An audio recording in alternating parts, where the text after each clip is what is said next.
saya Justina Manik, Imakir 203. Di sini saya ingin mempresentasikan jurnal ilmiah saya yang berjudul Analisis Hidrolika dan Perencanaan Sistem Drainase Studi Kasus di Kecamatan Metro Barat.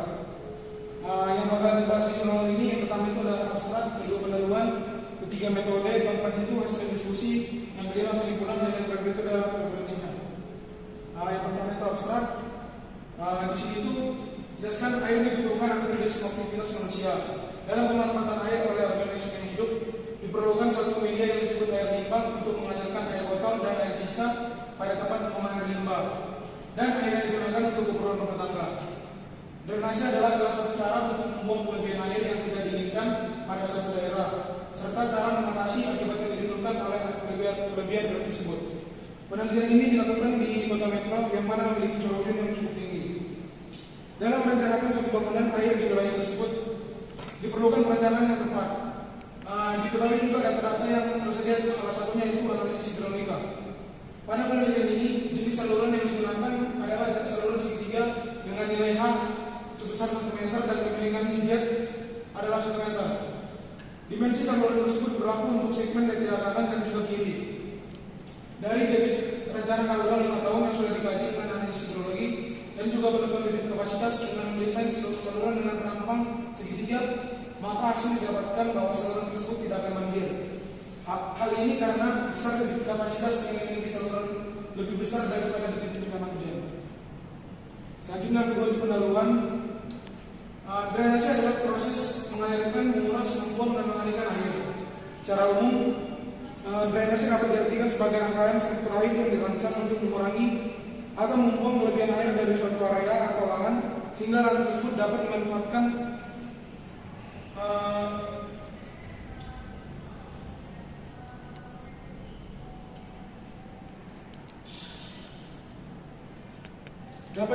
secara optimal. Selain itu, drainase juga diartikan sebagai upaya pengendalian kualitas air tanah terkait dengan sanitasi. Siklus hidrologi merupakan siklus air yang tidak pernah berhenti dari atmosfer bumi dan kembali juga ke fase atmosfer melalui kondensasi, presipitasi, evaporasi, dan transpirasi. Dalam kehidupan sehari-hari, manusia tidak bisa lepas dari kebutuhan akan air. Meskipun air melimpah di berbagai wilayah, namun di beberapa daerah keterbatasan air, ketersediaan air mungkin terbatas atau air yang tersedia mungkin sudah tercemar atau tidak memenuhi standar kebersihan yang diperlukan untuk sehari-hari. Untuk memenuhi jumlah produksi air yang terbatas dan menjaga kualitas air yang memenuhi standar, perlu dilakukannya pengolahan air agar dapat digunakan secara berkelanjutan dalam jangka waktu yang lama. Oleh karena itu, air harus dikelola dengan baik untuk memenuhi kebutuhan semua aktivitas manusia, seperti rumah tangga, pertanian, perikanan, peternakan, dan di industri. Dalam penggunaan air oleh makhluk hidup diperlukan suatu media yang disebut air limbah untuk mengalirkan air kotor dan air sisa pada tempat pembuangan air limbah dan air yang digunakan untuk keperluan rumah tangga. Drainase adalah salah satu cara untuk membuang kelebihan air tersebut yang tidak diinginkan pada suatu daerah, serta cara mengatasi akibat yang ditimbulkan oleh kelebihan air tersebut. Sistem saluran ini memiliki peran penting untuk menghindari terjadinya genangan air di permukaan. Sistem drainase ini terdiri dari saluran primer, sekunder, dan tersier. Yang ketiga, metode.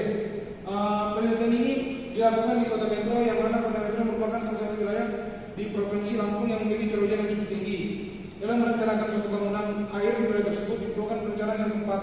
Dikarenakan data-data yang tersedia yaitu antara lain data curah hujan yang digunakan, yaitu data curah hujan dari 3 stasiun yang tercatat dari tahun 2011 sampai 2020. Dengan pos hujan yang digunakan yaitu PA 101 Timurjo, PA 111 Margomulyo, dan R54 Metro Barat. Yang kedua yaitu daerah urban kota Metro. Yang ketiga, analisis hujan rata-rata daerah menggunakan metode Thiessen. Selanjutnya, analisis curah hujan harian maksimum tahunan dengan metode Thiessen. Selanjutnya, hasil diskusi.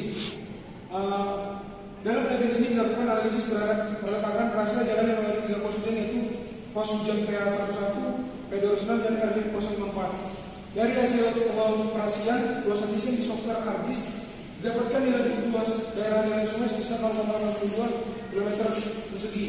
Perhitungan luasan tanaman yang menggambar poligon yang didapatkan luasan kecil terletak pada PA11 yaitu dengan luas 0,258 km persegi dan juga PA206 luasnya 1,851 km persegi dan luas terbesar dimiliki oleh R054 dengan luas yaitu 7,94 km persegi.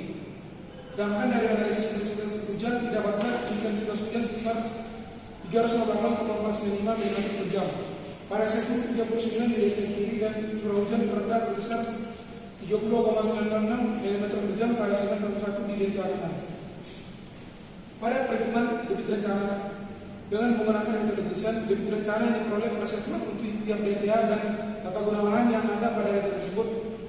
Nilai debit banjir rencana terbesar yakni sebesar 0,821 meter pangkat 3 per sekon untuk segmen 39 dari kiri yang memiliki tata guna lahan pemukiman dan ada. Sementara nilai debit banjir rencana terkecil yakni sebesar 0,008 meter kubik per sekon untuk segmen 40 DTA kanan dengan tata guna lahannya yaitu 40 bar.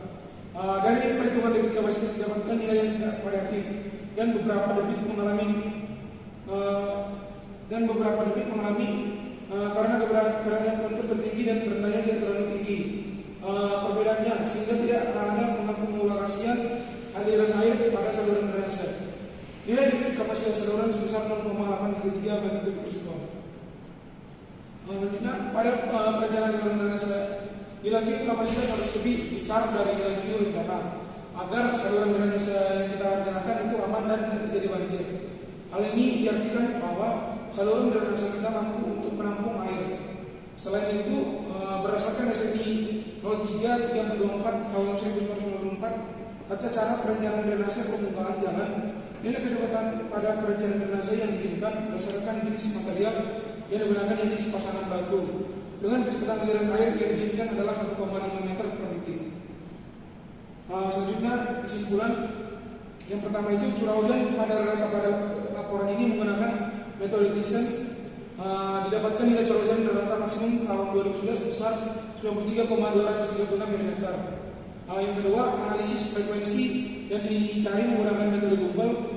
Nilai analisis frekuensi untuk masing-masing kala ulang adalah 65,030 mm, 104,312 mm, 130,37 mm dan seterusnya. Yang ketiga itu intensitas curah hujan harian pada segmen 1 dan tiap kanan didapatkan curah hujannya sebesar 110,980 mm per jam. Sedangkan pada segmen 2 dan tiap kiri didapatkan curah hujan sebesar 58,890 mm per jam.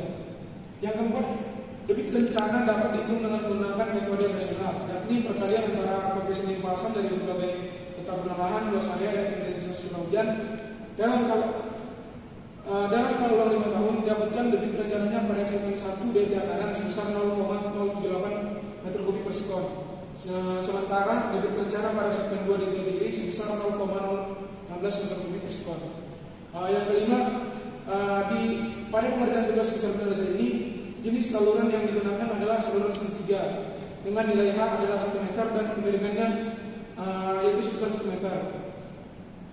Dan dimensi saluran tersebut berlaku juga untuk segmen DTA kanan dan juga kiri. Yang terakhir, dari debit rencana dalam 5 tahun yang sudah dikaji dengan analisis geologi dan juga penentuan debit kapasitas dengan mendesain saluran dengan penampang segitiga, maka hasil didapatkan bahwa saluran tersebut tidak terjadi banjir. Sekian dan terima kasih.